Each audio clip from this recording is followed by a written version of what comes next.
चाहिए विद्यालय का सबसे छोटा भाई श्री शालिक राम तिवारी।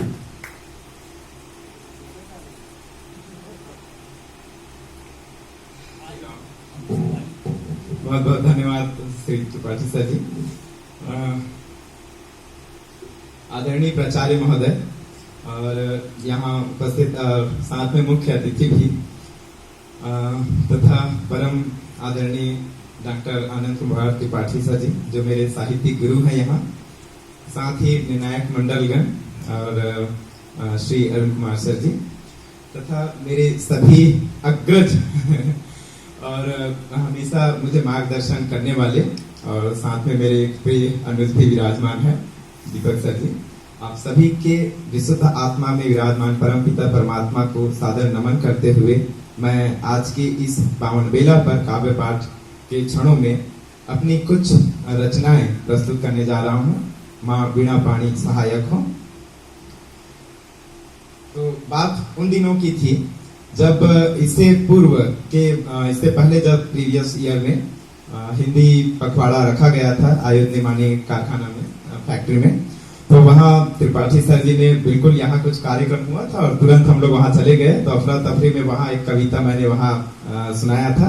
तो उस कविता पर सभी रचनाकारों के द्वारा काव्य पाठ किए जाने के बाद जो शब्द आए थे महाप्रबंधक जी के द्वारा, तो उनके शब्द के बाद उनकी जो आलोचना कहें समालोचना कहें, उसके बाद श्री आदरणीय संजय सर जी यहाँ गवाह हैं, साक्ष्य के रूप में हैं।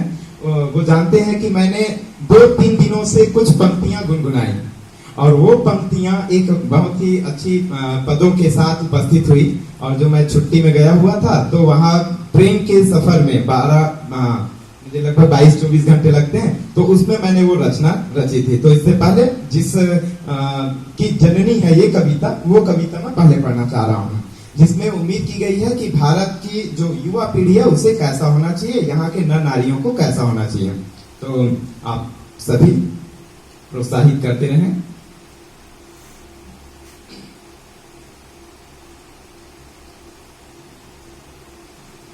आँखों में गंगा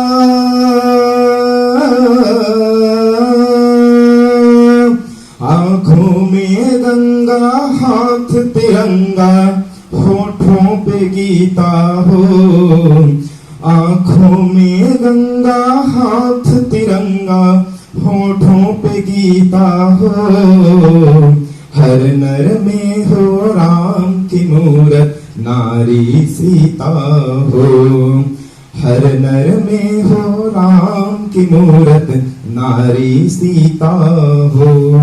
नारी में लज्जा नर में शीलता, नारी में लज्जा नर में शीलता, दोनों में समता हो। हर नर में हो राम की मूरत, नारी सीता हो। हर नर में हो राम की मूरत, नारी सीता हो। पावन पावन उज्ज्वल उज्ज्वल, पावन पावन उज्ज्वल उज्ज्वल, हर मन में सुचिता हो। पावन पावन उज्ज्वल उज्ज्वल, हर मन में सुचिता हो। हर नर में हो राम की मूरत, नारी सीता हो। हर नर में हो राम की मूरत, नारी सीता हो।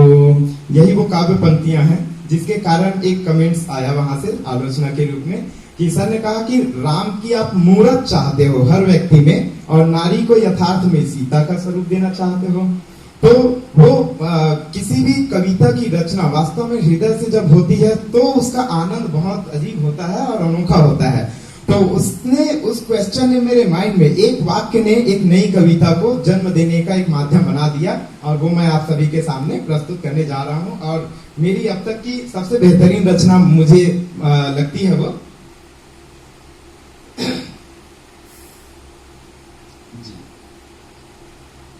इसका शीर्षक है राम का मौन। और यथार्थ मानिए कि इसको लिखने की सामर्थ्य क्षमता मेरे अंदर नहीं थी। मैंने राम जी की बुराई करने के लिए राम जी से प्रार्थना किया कि हे ईश्वर, अपनी बुराई के लिए मुझे कुछ शब्द दीजिए आप, ताकि मैं आपकी बुराई कर सकूं। आए दिन लोग प्रश्न उठाते रहते हैं कि राम ने सीता के साथ मतलब यथोचित व्यवहार नहीं किया एक पति के रूप में, लेकिन मैं जहां तक मानता हूं कि राम और सीता में बराबरी असंभव है, क्योंकि जब राजा राम है तो रानी सीता भी तो कहलाती हैं। उन्हें अपनी पत्नी के रूप में भी या महारानी कहलाने के रूप में भी अपनी भूमिका अदा करना आवश्यक था। तो वही दोनों की समता बराबरी नहीं की जा सकती। और राम जी पर जो क्वेश्चन उठते हैं वो भी मैं उठाता हूं, और अंतिम पदों में उसका एक सुंदर सा जवाब भी है, तो आप सभी इसका आनंद लीजिए। धन्यवाद सर। कहो राम तुम अपनी सिया से, कहो राम तुम अपनी सिया से, तुलना कैसे कर पाओगे। कहो राम तुम अपनी सिया से, तुलना कैसे कर पाओगे। तेरे वनवास में साथ रही जो, तेरे वनवास में साथ रही जो, क्या उसका वनवास पराया था। बहुत बड़ा प्रश्न उठता है कि जब राम जी को वनवास हुआ तो उनका साथ देने के लिए तो पत्नी धर्म निभाने के लिए सीता जी शहर से चली गईं। उनको तो वनवास नहीं हुआ था, वो तो रह सकती थी राजमहल में, लेकिन उन्होंने बिना क्वेश्चन के जाना स्वीकार किया। तो सीता जी का जब वनवास हुआ तो पति धर्म क्यों नहीं निभाया गया। तो यही क्वेश्चन उठता है कि तेरे वनवास में साथ रही जो, क्या उसका वनवास पराया था। खुद जल में तो टिक न सके थे। राम जी ने समाधि ली, जल समाधि, जिसको मैं यहाँ ले रहा हूं कि राम जी जल में खड़े होते हुए जल में खड़े खड़े जल गए, वो टिक नहीं पाए जल में और समाधि लेकर अंतर्ध्यान हो गए। खुद जल में तो टिक न सके थे, क्यों आग में उसे अजमाया था। कहो राम तुम अपनी सिया से, तुलना कैसे कर पाओगे। तो ये पहली पंक्ति है जिसमें सीता जी को भी महारानी कहलाने का जो कार्य है वो प्रदर्शित करना था। तो ये था। अगली पंक्तियों का आनंद लीजिए। कहो राम तुम अपनी पिया से, समता कैसे दर्शाओगे। कहो राम तुम अपनी पिया से, समता कैसे दर्शाओगे। रघुकुल की सारी रीति तो, रघुकुल की सारी रीति तो उसने भी अपनाया था। रघुकुल की सारी रीति तो उसने भी अपनाया था। खुद तो मर्यादित बन बैठे, मतलब जब वापसी हुई लंका से तो राज सिंहासन पर बैठ गए और मर्यादा पुरुषोत्तम कहलाने लगे। खुद तो मर्यादित बन बैठे, क्या उसे धरा में समाना था। कहो राम तुम अपनी पिया से, समता कैसे दर्शाओगे। एक को राज सिंहासन मिला और एक को धरती में समाना पड़ा। तो ये हम देख सकते हैं तुलना नहीं हो सकती राम और सीता में। सीता का स्थान राम जी से यहाँ ऊंचा ही आंका जाना चाहिए। आगे की पंक्तियां जरा देखिए और इसके शब्दों का आनंद लीजिए। कहो राम तुम अपनी हिया से, हिया मतलब हृदय, कहो राम तुम अपनी हिया से, छलना कैसे दोहराओगे। मर्यादा किसने थी लांघी, मर्यादा किसने थी लांघी। मृग के पीछे तो न जाना था।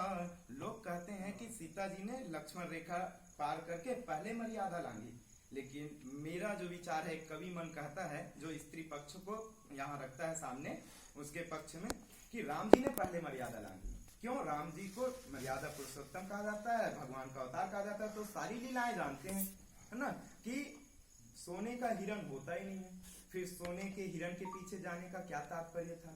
दूसरा, एक छोटा भाई लक्ष्मण, उसके हाथों सुरक्षा नारी का सौंप कर जाना, ये भी एक बताता है कि आपने मर्यादा पहले लांघी, आपको नहीं जाना था, सोने का हिरण होता ही नहीं है ना। तो मर्यादा किसने थी लांघी, मृग के पीछे तो न जाना था। भगवद धर्म सरल है भगवन, भगवद धर्म सरल है रघुवर, इंसान बन कर तो न आना था। भगवान बनकर बैठे रहना बहुत आसान है, लेकिन जब जब कोई इंसान बनकर आओगे तो आप पर लांछन बिल्कुल लगना ही लगना है। तो वही आसान है कि भगवान ने भी देखा कि यार इंसान बनना बहुत मुश्किल है, और इसीलिए उन्होंने सोचा नहीं, अब यहाँ ज्यादा समय तक नहीं रुका जाना चाहिए। तो भगवद धर्म सरल है भगवन, इंसान बन कर तो न आना था। कहो राम तुम अपनी जिया को निश्चल कैसे ठहराओगे।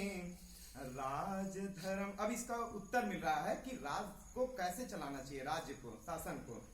राज धर्म में, राज कर्म में, राज धर्म में, राज कर्म में, जनता का शर्म भुलाना था। राज कर्म में, राज धर्म में, जनता का शर्म भुलाना था। जनता का न कोई शक्ल होता है, न कोई जुबान होता है, उसको आप पकड़ नहीं सकते, इसीलिए कह रहा हूं कि न उसकी कोई शक्ल है, न जुबान है। भीड़ जिस पर हम शासन करते हैं, शासक वर्ग, तो इसीलिए राजकाज को ऐसे चलाना चाहिए, ये था। लेकिन क्योंकि उनको मर्यादा पुरुषोत्तम कहा गया, इस मामले में सभी पक्षों का बलिदान आवश्यक था। तो अंतिम पंक्ति सौंपता हूं आप सभी को। लेकिन हे जगदीश नमन है, लेकिन हे जगदीश नमन है, तुम्हें पुरुषोत्तम कहलाना था। कहूँ राम तुम अपनी सिया से तुलना कैसे कर पाओगे। तो ये थी मेरी ये कविता की पंक्तियां, राम का मौन। इसके बाद गुरुदेव जैसा कहें। बिल्कुल। तो मैं अंतिम में हिंदी पखवाड़ा के अंतर्गत अपनी जुबान को बंद करने से पहले दो पंक्तियां और हिंदी के बारे में बोल दूं। हो अमेरिका या लंदन, हो अमेरिका या लंदन, हिंदी में हो अभिनंदन। बहुत बहुत धन्यवाद।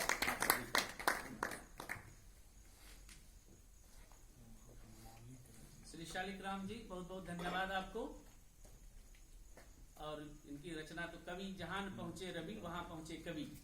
कवि अपनी भावनाएं करता रहता है, और शालिक राम जी के इस रचना पर कोई टिप्पणी नहीं है। बड़े सुंदर ढंग से आपने कहा। बस मैं इस मंच के माध्यम से और इस पूरी सभा के माध्यम से शालिक राम जी को शुभकामनाएं देता हूं कि पथ में, जग में जहां जहां तुम जाओ, बस फैलाओ उजियाला, मुस्काती ही मिले सफलता, लिए हाथ में जयमाला। तो आपको विजय श्री मिले हर जगह, मेरी ऐसी शुभकामना है। और अब अंत में